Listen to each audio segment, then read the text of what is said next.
নমস্কার বন্ধুরা, আমার বৃষ্টিপর্ণা চ্যানেলে আপনাদের স্বাগত।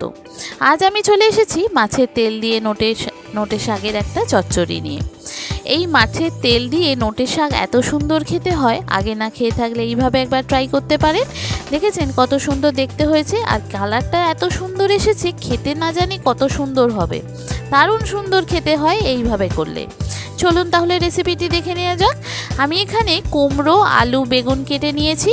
আর কুমড়োর খোসা কিন্তু ছাড়াবেন না, খোসাটা ভালো রেখে দেবেন। ভালো করে কুমড়োটা একটু ধুয়ে পরিষ্কার করে নিয়েছি আর খোসা সহ রেখে দিয়েছি। আলুও কেটেছি, একটু পেঁয়াজ নিয়েছি, আর শাকটাও অল্প করে নিয়েছি, মানে এক আঁটি শাকের অর্ধেকটা নিয়েছি। একেও কেটে ধুয়ে পরিষ্কার করে নিয়েছি। আর মাছের তেল এই যে অনেকটাই ছিল, একেও ভালো করে ধুয়ে পরিষ্কার করে যা ময়লা যা ছিল সব ধুয়ে পরিষ্কার করে ফেলে দিয়েছি। এবার ফ্রাইং প্যানে আমি এখানে অল্প তেলে রান্না করব, যেহেতু মাছের তেল থেকে প্রচুর তেল বেরোবে, সেই জন্য অল্প একটু তেল দিলাম।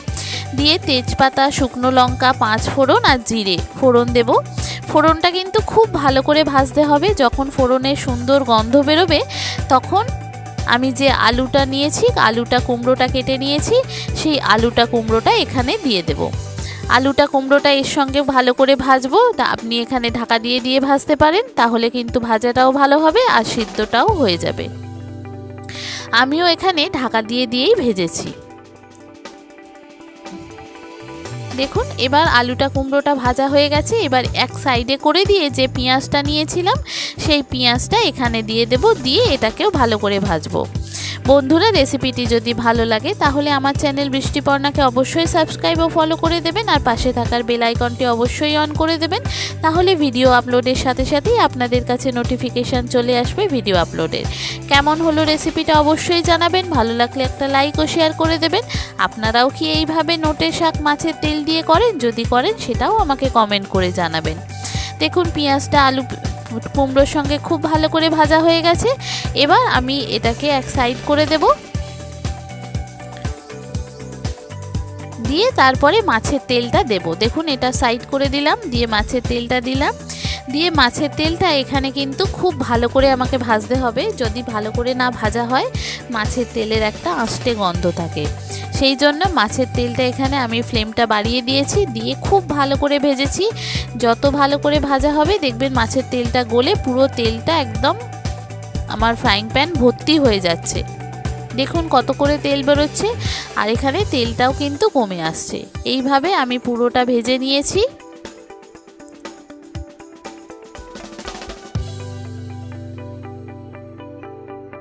এবার এখানে আমি মশলাগুলো এক এক করে দেব। পরিমাণ মতো নুন দিলাম, একটু জিরে গুঁড়ো দিলাম, একটু ধনে গুঁড়ো দিলাম, হলুদ গুঁড়ো দিলাম, আর দিয়েছি সামান্য আদা।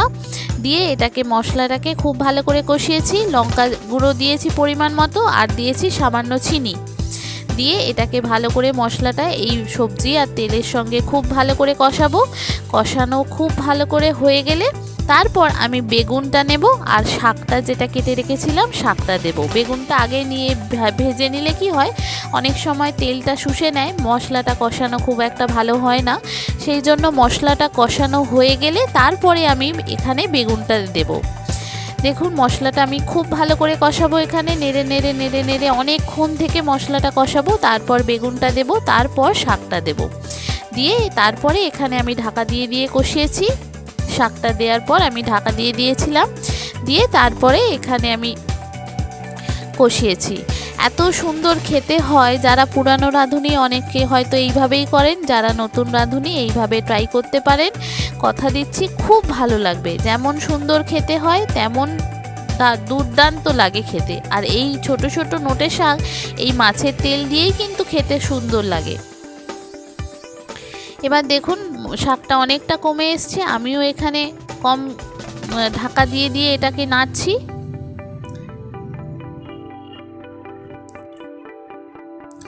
কুমড়োর খোসাটা রাখলে কি হয়, কুমড়োটা অনেক সময় গলে যায়, কিন্তু খোসা সহ যদি আপনি দেন, সেখানে কুমড়োটা কিন্তু আপনার অনেকটা দেখাবে গলে যাবে না। সেই জন্য কুমড়ো খোসা সহ রেখেছি।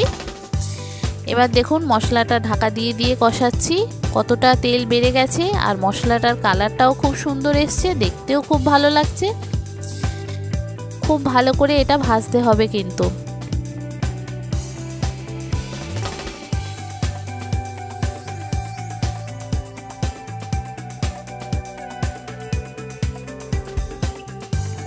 মশলাটা কষানো হয়ে গেলে তারপরে আমি এখানে পরিমাণ মতো অল্প জল দেব, দিয়ে এটা ঢাকা দিয়ে দেব সিদ্ধ হওয়ার জন্য। এটা অলরেডি সিদ্ধ হয়ে গেছে, কিন্তু জল দিয়ে ঢাকা দিয়ে একটু জল দিয়ে দিলে এটা যে মশলার যদি কোনো কাঁচা গন্ধ থেকে থাকে সেটা কিন্তু চলে যাবে।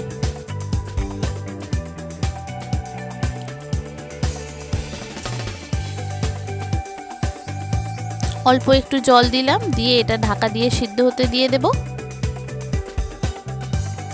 যে সমস্ত নতুন বন্ধুরা আমার ভিডিওটি দেখছেন অথচ আমার চ্যানেল বৃষ্টিপর্ণাকে সাবস্ক্রাইব ও ফলো করেননি, তাদেরকে অনুরোধ করব আমার চ্যানেলকে সাবস্ক্রাইব ও ফলো করে দেওয়ার জন্য। তাহলে ভিডিও আপলোডের সাথে সাথেই আপনাদের কাছে নোটিফিকেশান চলে আসবে ভিডিও আপলোডের। কেমন হলো রেসিপিটা অবশ্যই জানাবেন, ভালো লাগলে একটা লাইক ও শেয়ার করে দেবেন। এখানে আমি একটু নুন ঝালটা চেক করে নেব, নুন ঝালটা যদি লাগে সেখানে আপনি দিতে পারেন। এবার মশলাটা একদম শুকিয়ে যাবে, শুকিয়ে গেলে নুনটা যদি বেশি হয়ে যায় সেই কারণে নুন ঝালটা একটু চেক করে নেওয়া।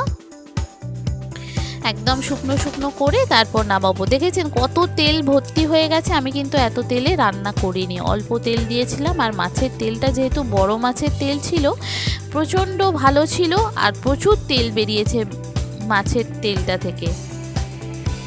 একদম শুকনো শুকনো করে নিয়েছি, এবার নামিয়ে ফেলবো। একদম গরম ভাতে সার্ভ করলেই এটা দিয়েই পুরো ভাত খাওয়া হয়ে যাবে, এত সুন্দর খেতে হয়। দেখুন নামিয়ে ফেললাম, কত সুন্দর দেখতে হয়েছে, খেতে কত সুন্দর হয়েছে, এত সুন্দর খেতে হয়। এইভাবে একবার ট্রাই করবেন বন্ধুরা। দেখেছেন কি সুন্দর দেখতে হয়েছে, খেতেও কিন্তু দুর্দান্ত স্বাদের হয় এইভাবে করলে মাছের তেল দিয়ে নোটে শাক। আগে না খেয়ে থাকলে এইভাবে একবার ট্রাই করতে পারেন। কেমন হলো জানাবেন, ভালো লাগলে একটা লাইক ও শেয়ার করে দেবেন। পুরানো রাঁধুনি হয়তো এইভাবেই করেন, কিন্তু যারা নতুন রাঁধুনি এইভাবে করতে পারেন। থ্যাংক ইউ বন্ধুরা।